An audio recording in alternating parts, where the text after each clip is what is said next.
Good afternoon, Year 6. Mr. Dice here again. Just want to say, first of all, well done for last week's work on the Bladderwrack. I think it was absolutely brilliant that you did, and how you kept going with it, because it's quite intricate and quite a lot of detail, so well done. The work we're going to do this week is going to be sort of a continuation of the skills that you've learnt doing that last piece of work. We're going to use particularly the hatching and the cross hatching and the shading and the tone, plus the faint line where we just do guidelines. That's going to come in really handy for this week's work. So for the third art session, our project is going to be, we're going to make a fairly stylized portrait of a boy or a girl, man or woman, and then we're going to add a multi-layered, multi-decorated background. It's something you can make as difficult as possible or as easy as possible, and something which hopefully will give you a lot of pleasure and keep you busy for as long as you want to, because it's one of those things that you can always add something as and when you feel like it. So it's one of those things that perhaps never gets finished but stays in your table and gives you a bit of fun. So without further ado, I'll show you what to do. So because we're having a portraiture, we're going to make a picture of a person's face, head and shoulders. We're going to just start off our warm-up activity by doing some basic shapes. Now, most shapes of people's faces and heads tend to be oval, so it's like a circle but slightly flattened. Now, I'm using a graphite pencil and I'm doing it quite hard so that you can see fairly clearly what I'm up to. But when you do it, try and do a light touch with your pencil so that you can see it, and that's going to be guidelines, because we're going to add detail later on. So I just want you first of all to start off by doing that sort of shape. So it's a circle that's slightly flattened. So this is what we're basically looking for. So if you can do that, I want you just to go on and practice so that you're getting some practice of doing that basic shape. I'm going to do 12, I think. Now, as I said again, you will do them quite faint. When we've got to this stage and you're happy with the shape that you've got, we're going to look, because we're thinking about the proportion where ears, eyes, nose, lips come, we're going to just do a little slightly rounded line halfway down those shapes. So that line's going to come halfway down. Believe it or not, halfway down it tells us where the ears come. So what I'm going to do, I'm going to put a little set of ears in proportion to the rest of it through like so. I'm doing this quite quickly, but again, you do it so you've got some practice. So we're going to put the ears on, and the ears come more or less to the top of that line that comes halfway through there. Now, the next line we're going to put is halfway and the bottom, so it's about a quarter way through. So another faint line. I'm doing mine not faint, so you can see it, but it's quite important to do yours faint. So we've got a line coming halfway through, and then halfway between the eyes and the bottom of the chin, which will be a line comes there. Again, we're drawing over the top of these. So I'm going to start off with my nose, and that's the bridge of the nose. The top of the nose is going to come from the halfway line. It's going to come down and come back up again. So there's a funny nose. It's a slightly cartoony, but you'll have more. It's just practice, basically. So it comes down, round, and comes back again. So it's coming from right in the middle of your face. It's coming down like so. So you can put some nostrils in. Again, at the moment, it's just for the proportion. Then, now we've got there, either side of there we can put our eyes in. So our eyes are going to sit either side of that nose and try and get them coming out the same size. So you'll see that our eyes are on line with the tops of our ears, and the nose is coming that sort of halfway down between the eyes and the chin. And then I'm going to put a little mouth in, and I tend to do this stylized one. The mouth is going to be a bit like a cursive letter M when you're writing your joined writing M, and it's going to come up, down. It's a bit like an M that someone's pulled out, and all we've got to do then is the line comes across and then the bottom lips come like so. So I know it's a bit stylized, but that's how the lips are going to be. And this bit here is the little bit that fits in between underneath your nostrils, those two little lines that come there. So I'll just put that in here, and I'll do the little line that comes there, and then it's quite difficult for me here, but we'll persevere.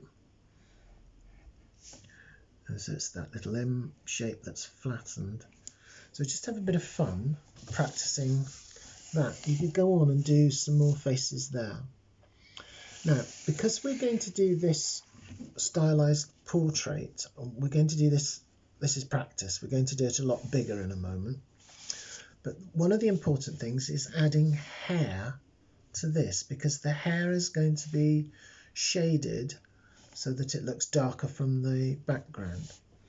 So you've got to work out whether you're going to have male or female hair and how that hair is going to come. So just have a practice.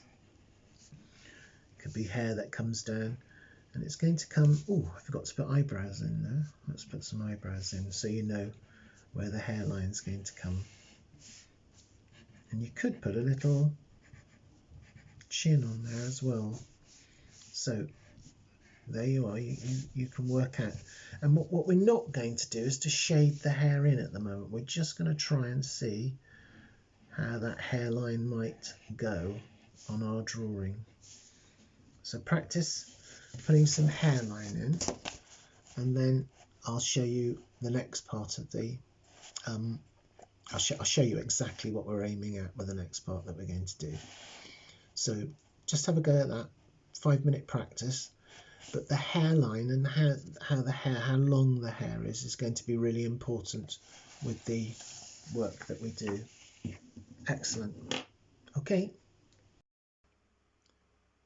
So this is the stylized portrait that I was talking about that we're going to have a go at working on. You can see it's a female, a young girl, and you can see she's got longer hair. Now the hair and her clothing are made up of all sorts of that sort of cross-hatching or patterning, but again, because the lines are closer and darker, it sets it out, so it stands out from the background, which is much more loosely done and defined. So I'm just going to show you how we go about doing that. Once I've done that, the creative part of it was all over to you. You can do whatever you want as long as the hair and the clothing has that darker, more closely spaced shading. Okay, I'm going to show you how we're going to do the portrait now. We're going to take all of that practice that we've done before to help us create the face, neck and shoulders for the best part of our portrait. So I'm going to make an oval shape that's going to come fill in, that's going to be the focal point, the most of the paper. So I'm going to come round. I'm doing it quite darkly for you so you can actually see what I'm doing, but you'll use those guidelines methods. From there I'm going to come round halfway, which is going to give me my eye line, and halfway between the eye line and the chin is where the end of the nose is going to come. So we've got the oval shape, and then we've got these guidelines that are coming through here. once I've done my guidelines, I know my ears are going to top off at the top of that. There we go. And then it's easier for me to draw my nose, which is going to come from one guideline to the other one, and it's usually right in the middle of the face. So I'm going to do that like so. And that's going to do, I've got my nose and my ears. Now I need to add the eyes. So the eyes are going to come there. I always think they're slightly like little fat fish's eyes. And then I'm going to put the pupils in the middle. So we've got so. I'm now going to put underneath the nose, I'm going to put the mouth, which is that M shape is going to come out. And there it's got the lower part so. So that gives us that. And then I'm going to put the eyebrows in, because those are going to help me when I come to do my hairline, whether it's going to be boy or girl. I'm also going to just chisel that jaw down a little bit, so I'm making it. Now you would do it really lightly so that you could rub out and do things so that make life easy for yourself. I'm going to rub out those lines now. Once I've got that, I'm going to put the neck in underneath, like so, a little neck from the clothing, and then the shoulders are going to just slope off, like so. So again, you would do that quite lightly until you were sure of what you were doing. As I say, I've done it quite darkly so you can see. And I've got one here which is in Sharpie, so you can see what I've done. And it looks funny at the moment because the eyes are only halfway up. It looks like a great big top of your head, but actually if you look at the proportions, you'll find that that's right. And then what you need to do then is to decide whether you're going to make it into, or what hairstyle you're going to put. Boys sometimes have quite long hair, don't they? Especially at Bishop Road. So there we go. The next thing I've got to do, I'll show you on this piece here. I've put boy's hair, and then I put a collar and some buttons that come down. So I've done that one. And then I've also done a girl's one. So I've got the girl's hair here and her clothing there. Now, it's very plain and straightforward and simple. We're not going to put any detail in, but we're going to make the tone of the clothes and the hair with all of those little bits of cross-hatching and patterning that we're going to be looking at. Now, we're also going to draw lines. So I'm going to use a ruler if I can find one. No? Oh yes, here it is. Here's my ruler. So I'm just going to use the ruler and I'm going to rule across and create some squares across. So I'm going to rule across, rule across. When I come to the face itself, I'm not going to take that line. I'm going to stop the line here at the hair and start it again once I get past here, horizontally and vertically. So that'll come up to the neck, leave it through the hair and up to the top. And when you've done that, you have a whole sort of set of a background of squares. And the ones that are going to be the hair are going to have the cross-hatching that is really much darker than the surrounding areas. So the face will stand out, the hair and the body will stand out, and the background will look amazing. And I'm going to show you in a minute some ideas for filling in the background. The same thing with the boy's face. You can take the boy's face, and then what you do is you do your squares again. Sorry about this paper folding. And again, the line comes across, stops at the face, comes across, starts at the end of the face again, both horizontally and vertically. So you've got those two, well, sorry, not two, you'll probably have one each, won't you? And then once you've done that, the rest of it is totally up to you how you decorate it.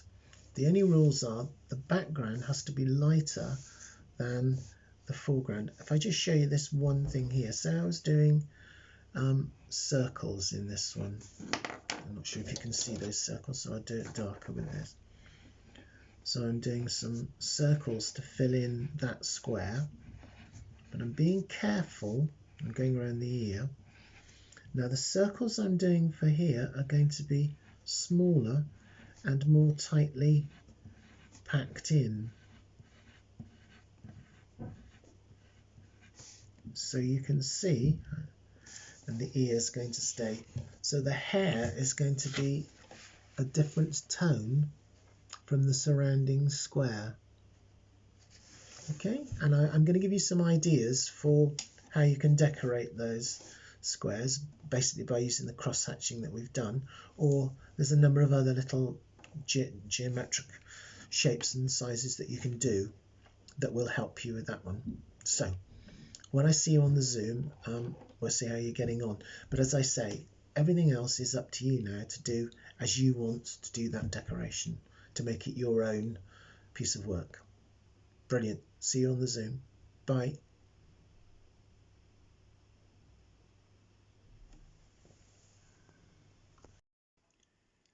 And this is just a few ideas that you could use for some of those background squares that we've made. But if you can make up anything yourself, by yourself, more the better. But if you're looking for some inspiration or some ideas, some of these might be helpful for you.